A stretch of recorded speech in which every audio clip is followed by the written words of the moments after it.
Dermato surgery দুভাবে করা হয়। একটা হচ্ছে ডায়াগনস্টিক পারপাসে, অর্থাৎ কোনো ডিজিজ যদি আমরা ডায়াগনোসিস করতে না পারি তখন স্কিন বায়োপসি করা লাগে অথবা ডাইরেক্ট ইমিউনোফ্লোরেসেন্স ডিআইএফ করা লাগে।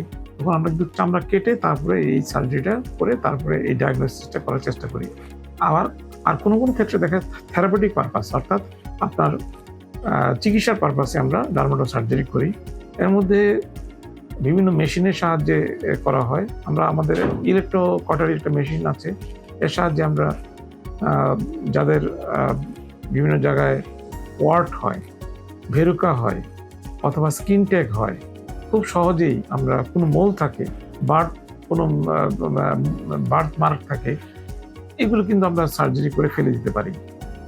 তারপরে যদি কারো খুব আর্লি কন্ডিশনে আপনার প্রিক্যানসারাস কোনো কন্ডিশন আছে স্কিনের, যেগুলো আমরা ডার্মাটো সার্জারির মাধ্যমে রিমুভ করতে পারি। ক্যান্সার যেগুলো আছে, যেমন আপনার স্কোমাস সেল কার্সিনোমা, স্কিনের যে ক্যান্সার, বেজাল সেল কার্সিনোমা এবং মেলানোমা, এই কিন্তু ওষুধ দিয়ে যাবে না, এগুলোকে আমরা টোটালি আমরা এক্সিশন করে ফেলে দিই। এটা ডার্মাটো সার্জারির পার্ট। আরেকটা করি আমরা নখে যদি কোনো ইনফেকশন হয়, ফাঙ্গাল ইনফেকশন অথবা কোনো সময় লাইকেন প্লাস নামে একটা রোগ হয়, সেক্ষেত্রে আমাদের নখটা তুলে ফেলতে হয়, এটা আমরা নেল অ্যাভালশন করি, এটাও ডার্মাটো সার্জারির পার্ট।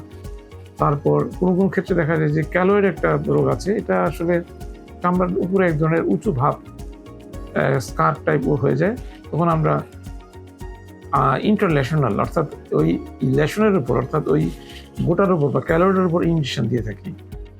এটা ক্রনিক ডার্মাটাইটিস হলেও আমরা দিয়ে থাকি, বিভিন্ন ডার্মাটোলজিক্যাল প্রবলেমের জন্য আমরা ইন্টারলেশনাল ইনজেকশন দিয়ে থাকি, এগুলো ডার্মাটো সার্জারির পার্ট। তারপরে ফেসে যদি রিজুভেশনের জন্য, কালো দাগ দূর করার জন্য আমরা কেমিক্যাল পিলিং করি। তারপরে আপনার বর্তমানে চুল পড়ার জন্য আমরা পিআরপি করি, এগুলো ডার্মাটো সার্জারির অংশ এবং এগুলো আমরা জাপান বাংলাদেশ ফ্রেন্ডশিপ হসপিটালে নিয়মিত করছি। আমাদের এখানে ইলেকট্রোকটারি মেশিন আছে, এর সাহায্যে আমরা যেগুলো সার্জিক্যাল প্রসিডিওর খুব সুন্দর মতো করতে পারি। তো মোটামুটি এই হলো আমাদের ডার্মাটো সার্জারি, যেগুলো আমরা জাপান বাংলাদেশে আমরা নিয়মিত করি। আমি সোগুড প্ল্যাটফর্মের সাথে আছি এবং আমার অ্যাপয়েন্টমেন্ট পেতে নিয়মিত সোগুড প্ল্যাটফর্মের সাথেই থাকুন। So good.